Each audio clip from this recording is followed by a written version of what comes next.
네, 외신 브리핑입니다. 밤사이 기다려지던 이벤트가 두 가지가 있었는데요. 먼저 미국이 2분기 경제 성장률을 발표했습니다. 예상을 뛰어넘는 강한 증가세를 기록하면서 경제 회복에 대한 자신감을 재차 확인했다는 평가를 받고 있는데요. 이 소식 뉴욕타임즈의 보도로 자세한 내용 확인해 보겠습니다. 네, 미 상무부는 현지 시간으로 어제 2분기 미국의 국내 총생산 GDP 성장률 잠정치를 발표했습니다. 연율 기준으로 전년 동기 대비 4%의 증가세를 나타내며 시장 전망치 3%를 크게 웃돌았습니다. 지난 1분기 경제 성장률도 마이너스 2.9%에서 마이너스 2.1%로 상향 조정됐는데요. 상반기의 총 경제 성장률은 0.9%로 잠정 집계됐습니다. 특히 미국 경제의 70%를 차지하는 소비 지출의 증가세가 두드러졌는데요. 자동차와 가구 같은 내구재 주문이 5년 만에 최대치를 기록하며 소비 지출이 2.5% 증가했습니다. 저축률도 4.9%에서 5.3%로 개선되며 미래의 소비 여력도 개선된 걸로 나타났습니다.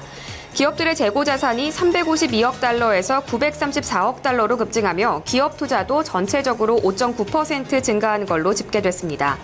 또 이날 함께 발표된 ADP 비농업 부문 고용자 수는 예상을 밑돌긴 했지만 2달 연속 20만 명 이상 증가한 것으로 나타났는데요.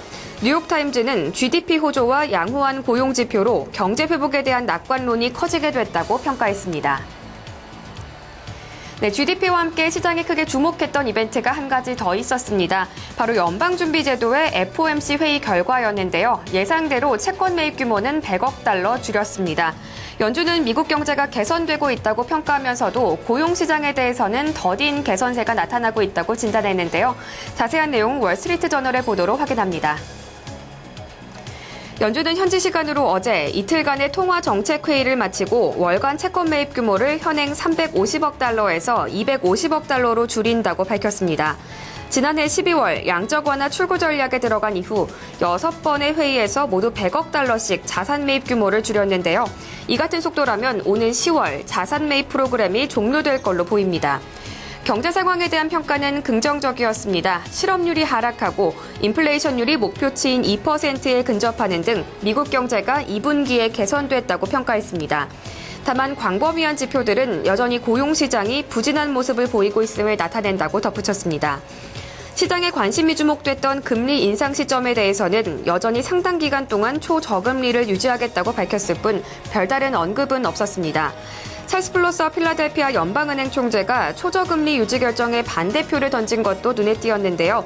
플러서 총재는 이미 경제가 상당히 진전된 만큼 금리에 대한 현재의 선제 지침은 적절치 않다고 지적했습니다.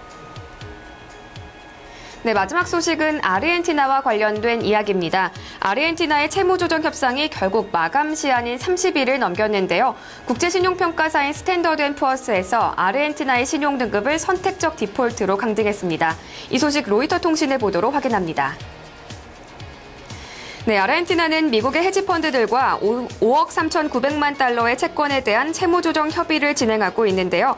현지 시간으로 어제 마감 시한을 넘기면서 아르헨티나의 신용등급이 강등됐습니다. 선택적 디폴트는 전체 채무 가운데 일부를 상환하지 못하는 부분적 부도 상태를 말하는데요. 모든 채무를 갚을 수 없는 디폴트와는 구분됩니다. 한편 아르헨티나는 어제에 이어 오늘까지도 미국 측 중개인과 함께 채무 조정 협상을 이어간다는 방침입니다. 골드만삭스는 앞으로 며칠 안에 양측이 합의점을 도출해 아르헨티나의 디폴트 위기를 해결할 수 있을 것으로 전망하기도 했습니다. 한편 국제통화기금 IMF는 아르헨티나가 빠지더라도 세계 금융시장이나 금융 시스템에 미치는 영향은 크지 않을 걸로 전망했습니다. 네, 마지막에 확인한 외신 기사는 블룸버그 통신으로 정정을 하겠습니다. 지금까지 외신 브리핑이었습니다.